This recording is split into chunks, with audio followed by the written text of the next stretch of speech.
Hello friends, welcome to law economics and law. ठीक है, मेरा नाम है प्रियंका वशिष्ठ। आज हम बात करेंगे, हम चैप्टर 3 पढ़ रहे थे मॉड्यूल के हिसाब से। ठीक है, अमलगमेशन वाला। तो हम इसमें पॉइंट कर रहे हैं आपका, मैंने 2 पॉइंट समझाए थे, मार्केट लीडरशिप और इम्प्रूविंग इकोनॉमिक्स ऑफ स्केल। ठीक है, किसमें है ये ऑब्जेक्टिव है मर्जर और अमलगमेशन के। यदि आपसे पूछेगा ऑब्जेक्टिव ऑफ अमलगमेशन मर्जर, वैसे भी आपको पता होने चाहिए, और वैसे भी क्योंकि अमलगमेशन मर्जर बहुत वाइड टॉपिक है आपके सीआर में, कॉर्पोरेट रिस्ट्रक्चरिंग में। ठीक है, तो इसके हिसाब से आपको पता होना चाहिए बेनिफिट का। जो मॉड्यूल में आपके दे रखा है, किसी नोट से पढ़ेंगे तो आपके पॉइंट्स में होंगे, पर जो मॉड्यूल में आप देखेंगे तो हेडिंग पॉइंट बना के, हेडिंग में पैराग्राफ में अच्छे से समझा रखा है, उसको समझना बहुत ज़रूरी है। क्योंकि यदि आप नहीं समझेंगे तो आप डीपली नहीं कर पाएंगे, और जब पेपर आएगा तो उसमें केस स्टडीज आएंगी तो वो सॉल्व नहीं हो पाएंगी।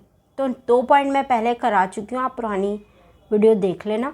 ठीक है, मार्केट लीडरशिप और इम्प्रूविंग इकोनॉमिक्स ऑफ स्केल, ये 2 करा चुकी हूँ। आज मैं नेक्स्ट कराऊंगी। नेक्स्ट है ऑपरेटिंग इकोनॉमिक्स। पॉइंट है operating economics. Apart from economics of scale, a combination of 2 or more companies may result in reduction of cost due to operating economics. A combined company may avoid overlapping and function of facilities, and various function may be consolidated and duplicate channel may be eliminating by the implementing and integration planning and control system. यानी कि ये बात क्या कह रहे हैं कि बहुत सारे फंक्शन ऐसे होते हैं जब 2 चीज़ आपस में मिलती हैं। ठीक है, जब 2 कंपनीज आपस में मिल रही हैं तो बहुत सारे काम ऐसे हैं जो दोनों ही कर रहे हैं, क्योंकि कंपनी में सभी काम जो होते हैं वो सभी कंपनियां करती हैं। ठीक है, तो जब 2 कंपनियां आपस में मिल गई हैं तो ऐसा थोड़ी है कि 2 कंपनी मिल गई हैं तो वो अपना अपना अलग अलग काम करेंगे। फाइनेंशियल है या कोई प्लानिंग है या कोई भी फंड देखना है, प्लानिंग करनी है, स्ट्रैटेजी बनानी है, या किसी भी डिपार्टमेंट में कोई भी काम करना है, तो वो अलग अलग नहीं होगा। यदि सेम काम है तो कंबाइन करके होगा, जिससे क्या होगा, आपको फैसिलिटी मिलेगी।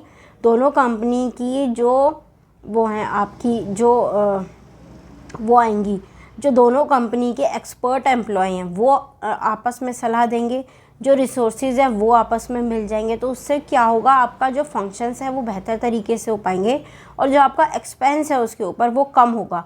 क्योंकि मान लीजिए एक ही फील्ड के 2 एक्सपर्ट एक कंपनी रखे हुए हैं और दूसरे ने दूसरा रखा हुआ है, तो जब कंपनी आपस में अमलगमेट और मर्जर हो जाएगी तो आप दोनों एक्सपर्ट थोड़ी रखोगे, आप तो एक एक्सपर्ट ही रखोगे ना। तो एक ही एक्सपर्ट को आप सैलरी दोगे तो एक की सैलरी आपकी क्या हो गई, बचत। तो उसी को यहाँ पर ये बात कह रहे हैं कि ऑपरेटिंग इकोनॉमिक्स की जब 2 कंपनी आपस में मिल जाती हैं तो क्या होता है, खर्चा कम होता है। कैसे कम होता है, एक्सपर्ट, मैंने एम्प्लॉय का आपको एग्जांपल दिया। ऐसी बहुत सारी चीज़ें हैं जो 2-2 हो रही हैं कंपनी में। जब वो दोनों कंपनी आपस में मिल जाएंगी तो वो एक्सपेंस एक कंपनी का बिल्कुल ख़त्म हो जाएगा, एक कंपनी का ही रह जाएगा, तो वो दोनों कंपनी का काम संभालेगी। जिससे क्या होगा, आपका एक्सपेंस कम होगा, आपका काम बेहतर तरीके से होगा। जो बंदा एक्सपर्ट अच्छा होगा उसको आप हायर कर लोगे, बाकी को आप निकाल दोगे या किसी दूसरे काम में लगा लोगे। ठीक है, तो आपका क्या हुआ, खर्चा एक तरीके से बच गया, आपका फंक्शन जो है वो बेहतर तरीके से हुआ और कम खर्चे में हो गया। तो ये है एक बेनिफिट अमलगमेशन और मर्जर का, जो किस पॉइंट में आएगा, ऑपरेटिंग इकोनॉमिक्स में आएगा।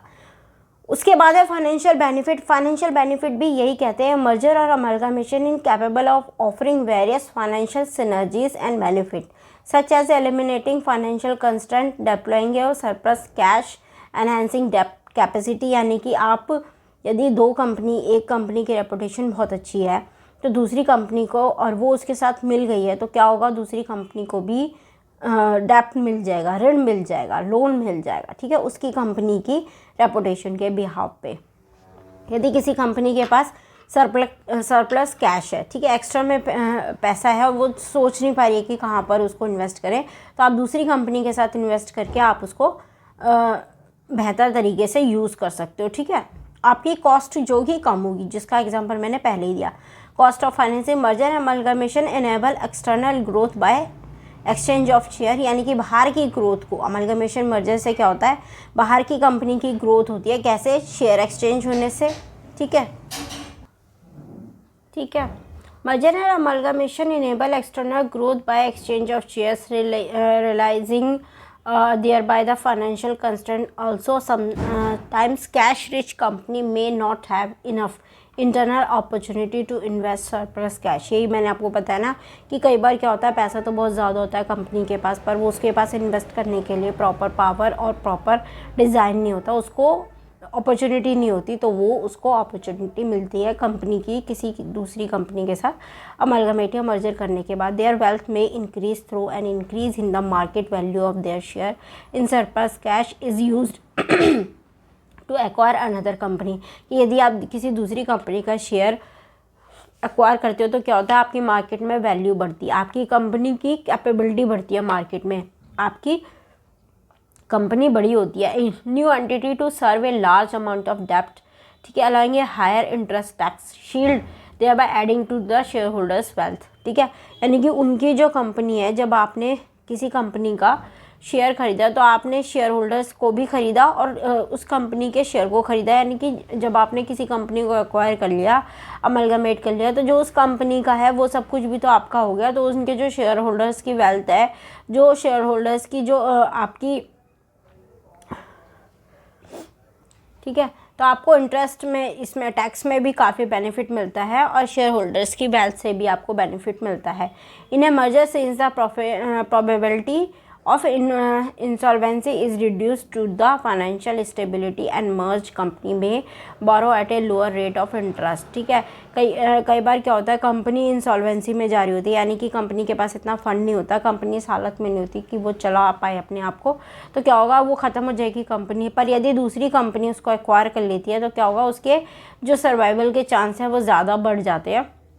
ठीक है, उसका interest borrow at a lower rate of interest. ठीक है, तो वो क्या होती है, कंपनी को चलाती रहती है, तो उससे क्या होता है, कंपनी सर्वाइव कर जाती है।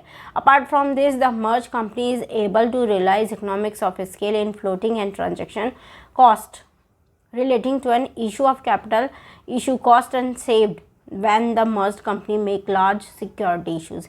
यानी कि जब एक कंपनी हालत की ख़राब है, जब एक कंपनी की हालत ख़राब है या फिर दोनों कंपनी की हालत ठीक है, तो आप जब किसी दूसरी कंपनी के साथ बेनिफिट मर्ज करते हो तो आपको कई तरीके के बेनिफिट मिलते हैं। सबसे पहला है आपका जो आपकी इंटरनल ग्रोथ होती है, आपकी एक्सटर्नल ग्रोथ होती है, जो चीज़ आपके पास नहीं है आपको दूसरों से मिलती है, दूसरी कंपनी से मिलती है, आपको टैक्स में बेनिफिट मिलता है, आपकी वेल्थ बढ़ती है, आपको डेप्ट में बेनिफिट मिलता है यदि आप डेप्ट लेना चाहते हैं, और कई तरीके से आपको बेनिफिट मिलता है। यानी कि फाइनेंशियल बेनिफिट में यही है, जब आप किसी, मैंने एग्जांपल आपको दिया था कि जब आप किसी कंपनी के साथ एक्वायर करते हो, जब आप किसी कंपनी के साथ मिलते हो तो आपको बहुत सारे बेनिफिट मिलते हैं।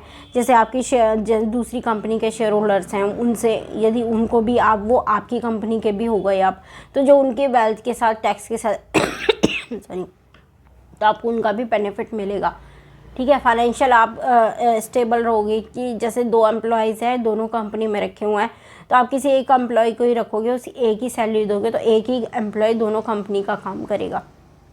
ठीक है, आप कैश बोरो कर सकते हो। ठीक है, और इंटरेस्ट रेट आपका बहुत हल्का हो जाता है, कम हो जाता है। यदि आपके पास वेल्थ है, सरप्लस कैश है, तो आपको इन्वेस्ट करने के लिए अपॉर्चुनिटीज़ मिलती हैं। ठीक है, और आप शेयर इशू कर सकते हो किसी दूसरी कंपनी के भी, तो आपका वो क्राइटेरिया भी बढ़ता है। ठीक है, तो ये सब है। एक्वायरिंग ए न्यू प्रोडक्ट और ब्रांड नेम, ये है इसका अगला पॉइंट, इसको हम नेक्स्ट क्लास में देखेंगे।